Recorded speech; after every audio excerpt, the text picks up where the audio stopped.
భారత రాజ్యాంగం గుర్తించినటువంటి లాంగ్వేజెస్ ఏంటంటే 22 అనమాట. ఆ 22లో చొప్పున ఏంటంటే తెలుగు కానీ ఇప్పుడు సౌత్ ఇండియన్ ఒక్కొక్క స్టేట్ ఒక్కొక్క లాంగ్వేజ్. తెలుగు వాళ్ళు ఏం మాట్లాడతారు, తెలుగు. కన్నడ వాళ్ళు కన్నడ మాట్లాడతాం, మలయాళం వాళ్ళు ఏం మాట్లాడతాం, మలయాళం. తమిళ్ మాట్లాడతారు, తర్వాత కేరళలో వచ్చేసి మలయాళం, తర్వాత ఉర్దూ కానీ సంస్కృతం కానీ హిందీ కానీ ఇప్పుడు ఇలా అంటే భారతదేశంలో 22 లాంగ్వేజ్లు అనేది రాజ్యాంగం ప్రకారం ఐడెంటిఫై చేసినటువంటి లాంగ్వేజ్ అంటారు.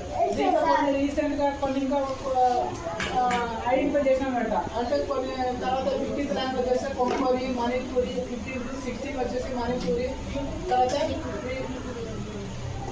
16th లాంగ్వేజ్ వచ్చేసి కొంకణి అన్నమాట. తర్వాత వచ్చేసి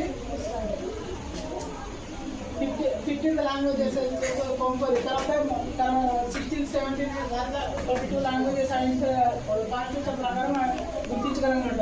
మణిపూరి కానీ, నేపాలి కానీ, తర్వాత కొన్ని ఈశాన్య రాష్ట్రాలు ఉన్నాయి. ఇక్కడ మాట్లాడే లాంగ్వేజ్ కొన్ని రాజ్యాంగం ప్రకారం గుర్తించబడతాయి. అంటే బోడో, సంతాలి. చూసుకో అక్కడ ఇక్కడ మన కాన్స్టిట్యూషన్ తో 22 లాంగ్వేజెస్ ఉన్నాయా లేదా అక్కడ? 22 లాంగ్వేజెస్. అస్సాం కానీ, బోడో కానీ,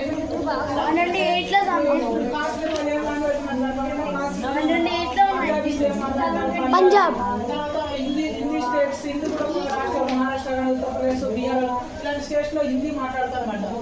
తర్వాత ఇప్పుడు గుజరాతీ వాళ్ళు ఏ లాంగ్వేజ్ మాట్లాడాలంటే గుజరాతీ లాంగ్వేజెస్ అనమాట. ఇలా వెస్ట్ బెంగాల్ వచ్చేసి వాళ్ళ బెంగాలీ లాంగ్వేజెస్ అన్నమాట. అంటే కొంతమంది అంటే మన భారతదేశంలో విభిన్నమైన ప్రతి రాష్ట్రానికి లాంగ్వేజ్ మారుతుంది సార్. స్టేట్ లో ఒక్కొక్క కల్చర్ బట్టి ఒక్కొక్క స్టేట్ లో లాంగ్వేజెస్